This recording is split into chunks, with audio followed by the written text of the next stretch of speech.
surgen muchas preguntas, ¿no? ¿Cómo actuar? ¿Qué hacer? Una primera impresión, digo, estamos ante un ciclo lectivo que comienza. ¿Se habla, se concientiza sobre el tema? ¿Hay herramientas para actuar? Sí, efectivamente, digamos, las hay. De todas maneras, coincido con uno de estos takes que compartías al inicio, que es un tema que merece mayor atención, que merece mayor escucha, mayor intervención, y para eso es necesario conocerlo en profundidad. Primero, digamos, no solo hablar, es como recurrente, no solo hablar de la víctima, pues cuando hablamos de violencia también hablamos de un victimario.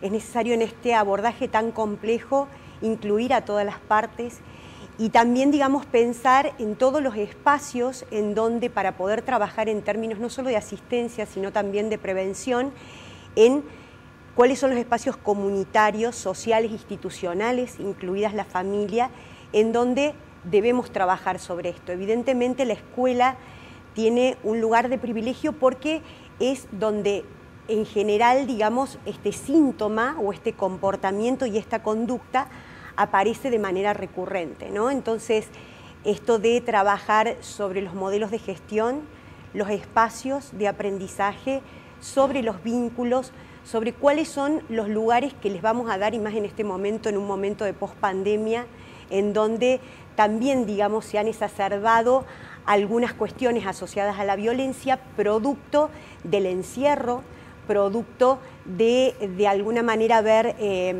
optimizado la vinculación virtual por medio de también, la tecnología, claro, que evidentemente esto es una herramienta preciosa que nos ha permitido también de alguna manera seguir vinculados con algunos espacios en pandemia, pero sí sobre todo en edades como más tempranas, ha generado que haya, bueno, esta cosa especular, ¿no? Lo que genera el vínculo con la tecnología en un niño, y más pequeño aún esto es más complicado, genera la falta de aprendizajes en torno a el cuerpo con el otro, el respeto, el poder reconocerlo y saber cómo trabajar en equipo. Todo eso que hemos perdido, digamos, es necesario como recuperarlo y pensar en términos de, bueno, cómo lo abordamos en los espacios que compartimos con ellos. Un gran desafío que tenemos este año. Martín, con esto, mira, digo, Eugenia hablaba de espacios. ¿Se crean, se dan esos espacios? Si uno ve todas las estrategias de prevención, dicen, bueno, deben existir consejos escolares, debe existir...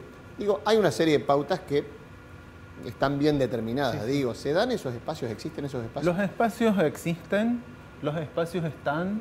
Quizás el miedo de un docente, de un no docente, lleve a que eso no se utilice como debiera utilizarse.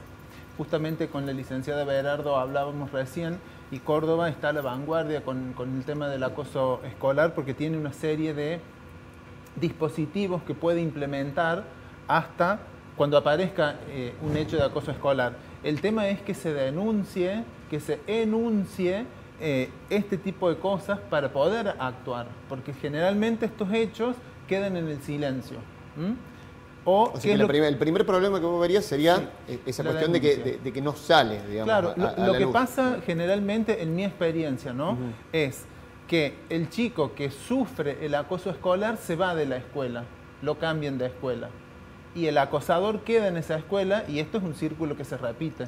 Entonces no sería la forma esa, sino hay que mediar con algún dispositivo, que la provincia cuenta con esos dispositivos, para poder frenar. Un poco, digamos que sería, no es que hay que enseñarle al niño a defenderse, sino que hay que enseñarle a no actuar agresivamente, ¿no? Y también a los otros niños a tratar de comunicarlo de alguna manera, ¿no? Sí, sí, por supuesto. El tema de la comunicación es fundamental. La comunicación del niño con sus padres, del niño con la familia, de los padres, de la mamá y del papá con el niño, de preguntarle qué hizo en la escuela, cómo le fue. Estos niños que sufren el acoso generalmente tienden a silenciarse. Si nosotros pensamos en las imágenes que se ven, son todas imágenes donde la boca sale cerrada. El tema del cuerpo que decía ella, son niños que se muestran frágiles, disminuidos, porque obviamente tienen miedo. Entonces, trabajar el tema de la comunicación en la familia y con los compañeros, con la docente, es fundamental. Bueno, justamente, la nombrabas a María Susana Berardo, con la cuestión, digamos, de lo que tiene que ver la aplicación concreta en las escuelas, ¿no? Y esa ley que es, corregímela, 10.000... 151. Exactamente, gracias Martín. La 10.151, que digo, está en el papel, pero también está concretamente en las escuelas. ¿Hay dispositivos para esto? Sí, me gustaría hacer algunas aclaraciones antes, ¿no es cierto? Porque la forma de abordar, las estrategias de abordaje que vamos a tener van a ser en virtud de cómo entendamos y la mirada que tengamos sobre el problema.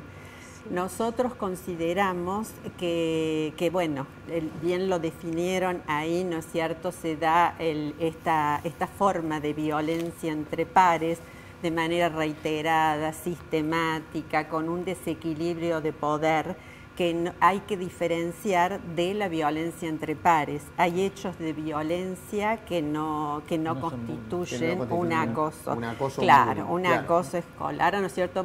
Nosotros recibimos por ahí demandas que dicen quería denunciar una situación de bullying, que no son denuncias las que recibimos, sino demandas de intervención.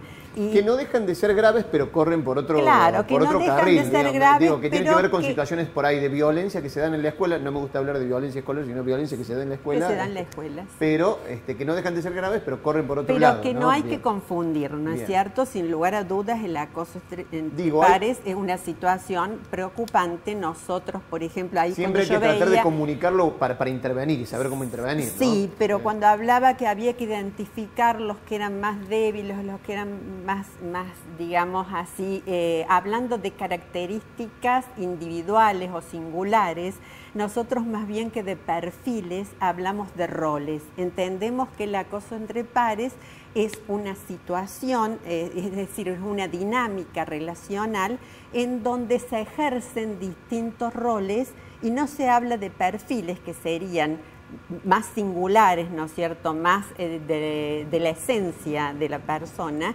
Y quizás estigmatiza. Y que estigmatiza, eso mismo, que estigmatiza y ya tiene como un futuro inexorablemente determinado. Entonces hablamos de roles, de posiciones, el que acosa y el que es acosado, ¿no es cierto? No hablando del niño víctima ni victimario, que eso si bien está tomado del modelo de la victimología, ¿no es cierto? Entendemos que la educación es transformadora de subjetividades individuales y colectivas y no podemos estigmatizar ni patologizar a estas edades, ¿no es cierto? Donde tiene mucho que hacer la educación.